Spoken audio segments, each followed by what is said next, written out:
নমস্কার, আমি ডায়েটিশিয়ান শ্রেয়া চক্রবর্তী। আজকালকার দিনে অনেকেই আসেন, মোস্টলি মানুষ কিন্তু হেলথ কনসিয়াস হয়ে যাচ্ছে, ডায়েট কনসিয়াস হয়ে যাচ্ছে। আগেকার দিনে হয়তো এতটাও কনসিয়াসনেস ছিল না, কিন্তু এখন এইটা কিন্তু মানুষের মধ্যে ঢুকে গেছে যে হ্যাঁ, একটা হেলদি ডায়েট করলে অনেকটা ভালো থাকা যায়, হেলথটাও অনেকটা বেটার করা যায়। যদিও সবটা নিজের হাতে থাকে না, কিন্তু কিছুটা হলেও কিন্তু করা যায়, এটা কিন্তু দেখা গেছে। তো যেরকম বিশেষভাবে দেখা গেছে যে ফ্যাটি লিভার থেকে কিন্তু কমপ্লিট রিভার্সাল করা যায় উইথ ডায়েট। প্রি ডায়াবেটিক থেকে কিন্তু নো ডায়াবেটিক হওয়া যায় উইথ ডায়েট।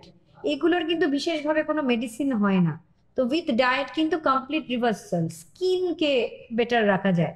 তো সেইভাবেই আমি বলতে চাই যে অনেক মানুষ আসেন যে তারা বলেন যে আমি তো একদম সুন্দর খাওয়া দাওয়া করি, আমি সব মেনে চলার চেষ্টা করি, টাইম বলুন যাই হোক, একটা রেগুলার লাইফস্টাইল ঠিকঠাক মেনটেন করার চেষ্টা করি, কিন্তু তবুও কেন আমার এই ভিটামিন ডি ডেফিসিয়েন্সি হচ্ছে, আমার ক্যালসিয়াম ডেফিসিয়েন্সি হচ্ছে, আমার আয়রন ডেফিসিয়েন্সি হচ্ছে, আমি তো সবুজ শাকসবজিও খাই, আমি ফলও খাচ্ছি, তাহলে কোথায় আমার প্রবলেমটা হচ্ছে? সত্যি এটা একটা ভেবে দেখার ব্যাপার। এটা সত্যি বিশেষভাবে আজকাল কিন্তু প্রচুর মানুষের মধ্যে দেখা যাচ্ছে। আবার অনেকে বলেন যে ও, তুমি এত ডায়েট করছো তার জন্যই মনে হয় তোমার এত প্রবলেম। কিন্তু ডায়েট কি? ডায়েট হচ্ছে একটা নিয়ন্ত্রণ মেনে খাওয়া। কিন্তু ডায়েট করতে গেলে তো আপনার ভাজাভুজি, কোল্ড ড্রিঙ্কস, চিপস, চানাচুর মাইনাস হয়ে যাচ্ছে। এগুলো আপনাকে কি নিউট্রিশনাল বেনিফিটস দিচ্ছিল? যেটা আপনি ডায়েট করতে গিয়ে খাচ্ছেন হচ্ছে সবুজ শাকসবজি, ফল, ছোলা, তারপরে আপনার পনির, মিল্ক প্রোডাক্টস, আপনি খাচ্ছেন হচ্ছে কমপ্লেক্স কার্বোহাইড্রেটস। তো এগুলো থেকে তো সব নিউট্রিয়েন্টসই পাওয়ার কথা। তাহলে অনেকের মধ্যে এই ডেফিসিয়েন্সি গুলো কেন দেখা যাচ্ছে? তো এই জিনিসগুলোই আজকে ডিসকাস করব। তো ফার্স্ট হচ্ছে, একটা তো হচ্ছে যে কিছুটা জেনেটিক ডিসঅর্ডার হতে পারে। আপনি হয়তো জেনেটিক্যালি প্রোন এইগুলোতে, তো তার জন্য আপনি হয়তো ঠিকঠাক খাচ্ছেন, তো কিন্তু তবুও এই সমস্যাগুলোর আপনি সম্মুখীন হচ্ছেন। এটা তো খুব ইজি বলে দেওয়া, কারণ আমরা জেনেটিক্যালি তো আর টেস্ট করছি না। কিন্তু অবশ্যই জেনেটিক একটা ব্যাকগ্রাউন্ড থাকে মানুষের, যে জেনেটিক্যালিও সে ইনক্লাইন হতে পারে, যার জন্য এটা হয়েছে। তো এটা একটা বলার বিষয়। কিন্তু সবটাই জেনেটিক নয়, কিছুটা হলেও।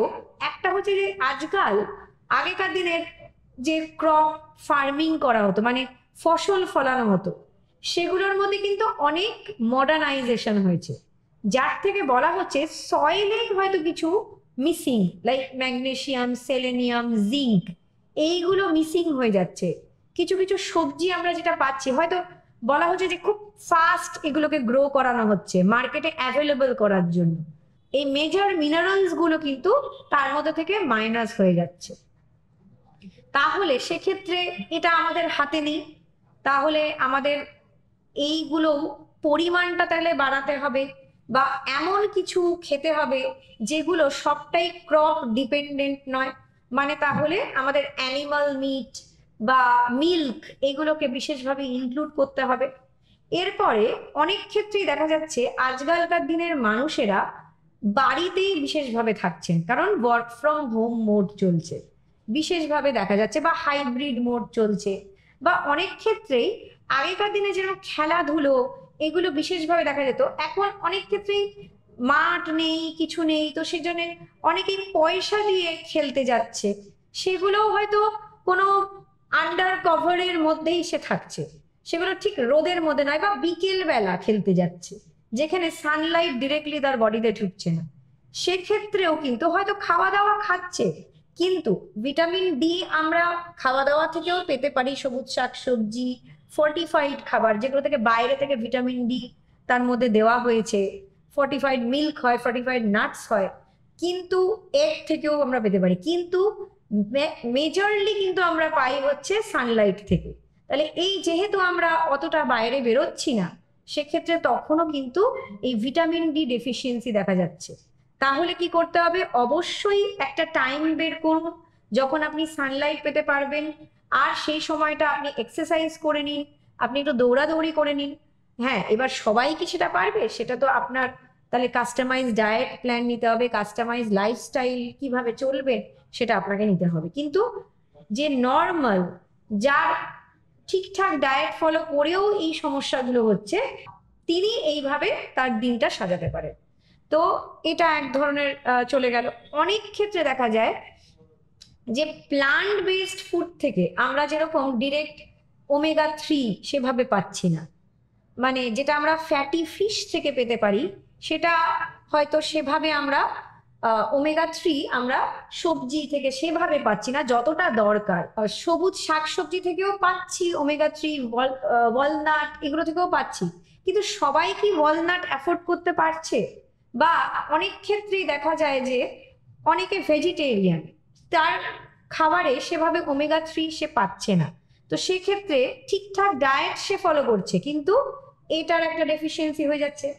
আবার অনেকের ভিটামিন বি12, যেটা আমরা মেইনলি অ্যানিমাল মিট থেকেই পাই, সেটা হয়তো অতটা সবুজ শাকসবজি থেকে পাওয়া যায় না, তাহলে সেক্ষেত্রেও কিন্তু এটার একটা ডেফিসিয়েন্সি হতে পারে।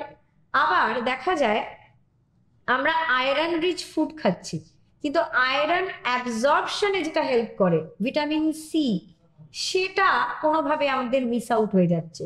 বা কারোর হয়তো ইনডাইজেশন, অ্যাসিড রিফ্লাক্স, সে হয়তো ভয় পেয়ে এই সাইট্রাস ফ্রুটস গুলো খাচ্ছে না, বা কোনোভাবে সবুজ শাকসবজির মাত্রাটা হয়তো তার খাবারে কম, যতটা দরকার সেটা পাচ্ছে না।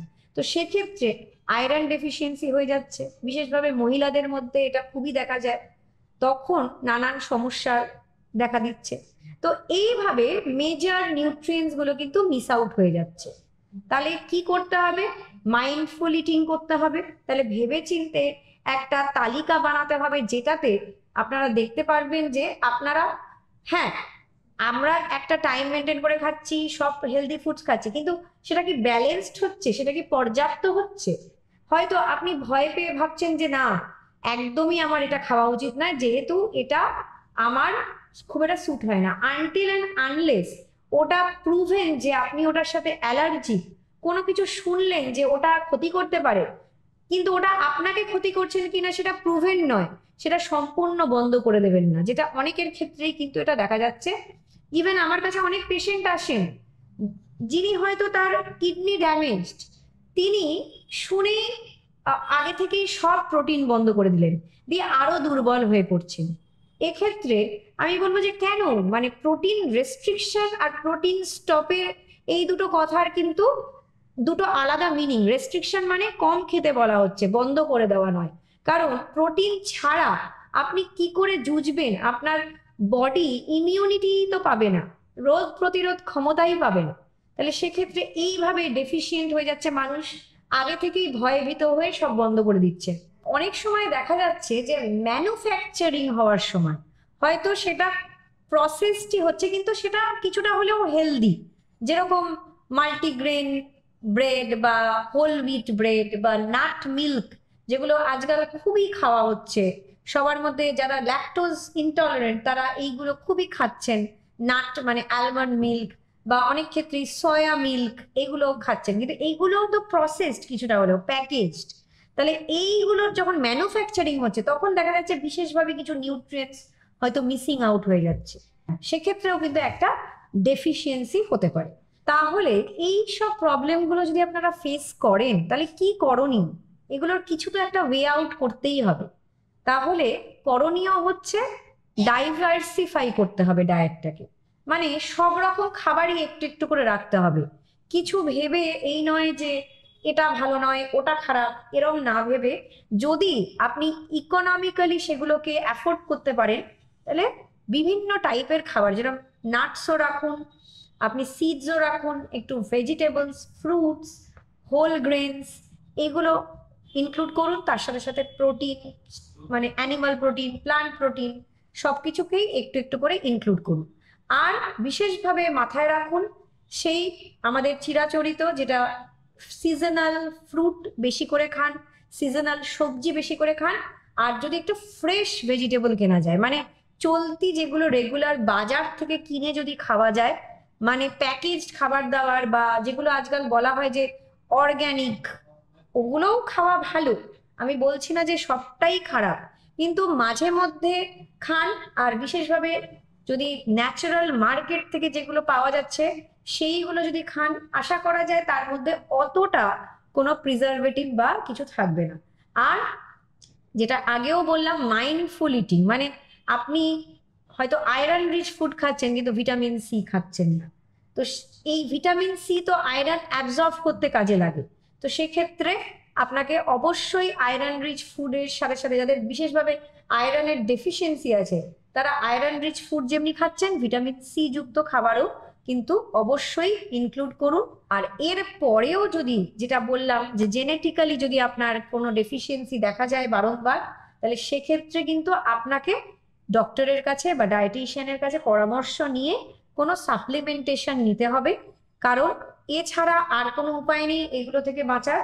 আর অবশ্যই যেটা করা যেতে পারে, ভিটামিন ডি ডেফিসিয়েন্সি যদি মারাত্মকভাবে কমে যায়, মানে 5-6 হয়ে গেছে, তাহলে সেক্ষেত্রে অবশ্যই মেডিকেশন। আর যদি তা না হয়ে থাকে, একটু বেটার জোনে থাকেন, 30, 32 বা 40, তাহলে সেক্ষেত্রে অবশ্যই সানলাইটে বেরোনোর চেষ্টা করুন, কিছুটা সময় বের করে এক্সারসাইজ করুন। আশা করা যায় এই ডেফিসিয়েন্সি গুলো থেকে আপনি নিজেদেরকে মুক্ত করতে পারবেন। তো ভালো থাকবেন, সুস্থ থাকবেন।